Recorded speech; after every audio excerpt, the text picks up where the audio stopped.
Assalamualaikum warahmatullahi wabarakatuh. Nah, sekarang kita memulai fondasi kepercayaan lokal Nusantara dengan animisme. Nah, keyakinan ini mengajarkan bahwa setiap benda, tempat, dan makhluk hidup punya roh. Ini adalah pandangan hidup di mana alam dilihat sebagai entitas yang hidup. Sejak zaman prasejarah, masyarakat meyakini adanya roh penjaga, tidak hanya pada manusia tetapi juga pada objek alam. Gunung dianggap berpenunggu, pohon-pohon besar dihormati, dan roh leluhur dipuja karena dianggap sebagai pelindung yang dapat dimintai bantuan. Pikiran tradisi sesajen di mata air atau pandangan-pandangan di hutan dan gunung tertentu yang bertujuan menghormati roh penunggu tempat tersebut. Animisme adalah penghormatan kepada roh di sekitar kita. Kita memulai fondasi kepercayaan lokal Nusantara dengan animisme. Nah, keyakinan ini mengajarkan bahwa setiap benda, tempat, dan makhluk hidup punya roh. Ini adalah pandangan hidup di mana alam dilihat sebagai entitas yang hidup. Sejak zaman prasejarah, masyarakat meyakini adanya roh penjaga, tidak hanya pada manusia tetapi juga pada objek alam. Gunung dianggap berpenunggu, pohon-pohon besar dihormati, dan roh leluhur dipuja karena dianggap sebagai pelindung yang dapat dimintai bantuan. Pikiran tradisi sesajen di mata air atau pandangan-pandangan di hutan dan gunung tertentu yang bertujuan menghormati roh penunggu tempat tersebut. Animisme adalah penghormatan kepada roh di sekitar kita. Nah, bergeser dari roh, kita memiliki dinamisme, yaitu keyakinan pada kekuatan gaib yang dikenal sebagai mana. Kekuatan ini bersifat non-personal, bisa membawa keberuntungan atau bencana dan dapat melekat pada benda, orang, atau ritual. Dinamisme berkembang kuat terutama ketika masyarakat mulai mengenal teknologi metal. Nah, benda-benda pusaka seperti keris, tombak, dan batu tertentu diyakini memiliki tuah atau sakti. Nah, kekuatan yang berlebihan. Kekuatan ini bisa berasal dari alam, warisan, leluhur, dan diaktifkan melalui ritual khusus. Tokoh tertentu seperti dukun atau pemimpin adat juga dianggap memiliki mana yang lebih besar. Nah, dari sini muncul budaya jimat dan upacara untuk mengaktifkan atau menetralkan energi gaib tersebut. Nah, jadi jika animisme memuja roh, dinamisme menghargai kekuatan yang terkandung. Begitu bedanya. Nah, memasuki interaksi budaya, kita bahas asimilasi. Ini adalah proses di mana dua atau lebih kelompok budaya berinteraksi sangat intensif, dan hasilnya adalah terbentuknya budaya baru yang unik, seringkali dengan menghilangnya atau leburnya ciri khas budaya lama. Asimilasi menuntut adanya penyesuaian dan penggabungan nilai, norma, dan praktik. Dalam konteks sejarah Nusantara, masuknya agama dari luar seperti Hindu, Buddha, atau Islam mendorong masyarakat untuk menyesuaikan pola pikir, sosial, dan adat istiadat mereka.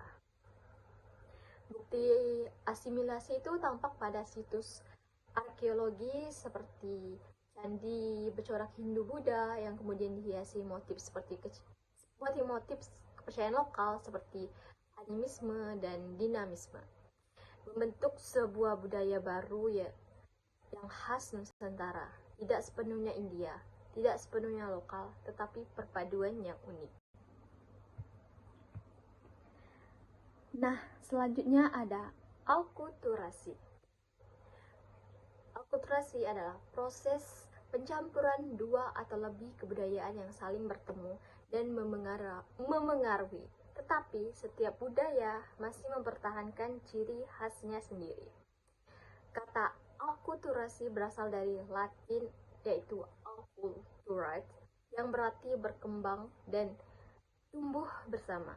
Inilah proses yang paling sering kita temui dalam Islam di Nusantara. Unsur-unsur adat lokal bertemu dengan ajaran Islam, namun kedua ciri khas tetap terlihat.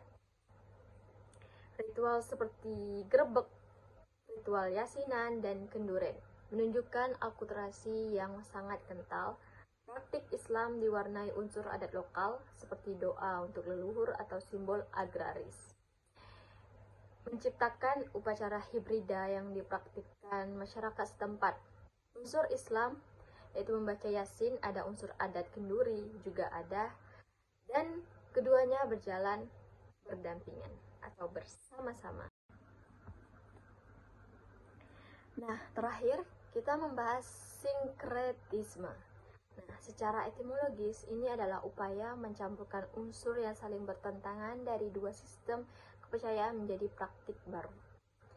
Sinkretisme terjadi ketika ada ajaran yang berbeda atau bahkan berpotensi konflik, kemudian disatukan demi harmoni sosial.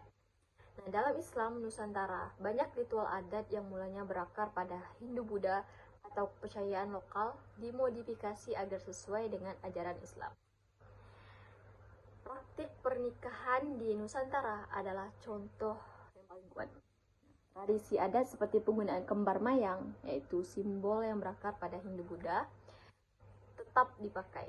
Namun, umat Islam yang taat memodifikasi inti ritual di dalamnya dengan menambahkan pembacaan al-barjanji, tahlil atau khatmil Quran.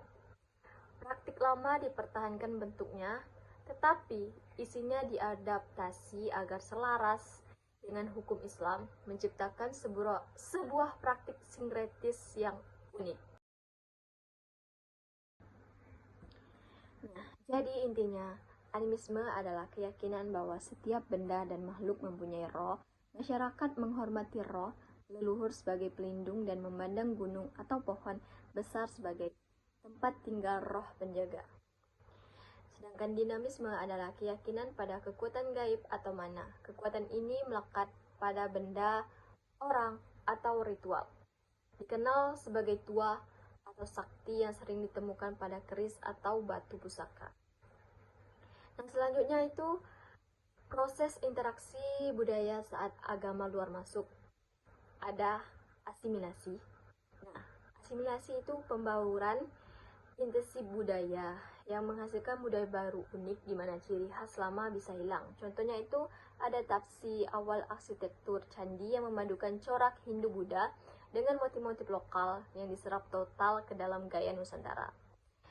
Terus ada akulturasi, adalah pencampuran dua budaya yang saling memengaruhi, namun ciri khas masing-masing tetap bertahan.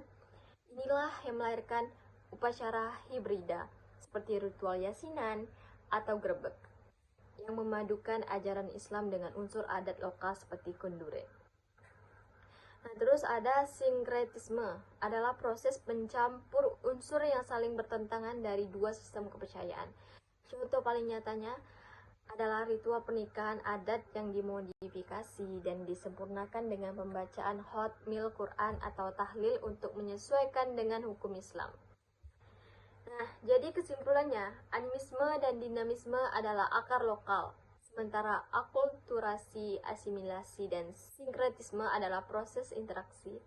5 konsep ini adalah kunci untuk memahami mengapa budaya Indonesia sangat kaya, adiktif, dan unik, di mana yang lama tidak hilang, tetap bertransformasi membentuk identitas kita hari ini. Sekian dari video saya. Terima kasih.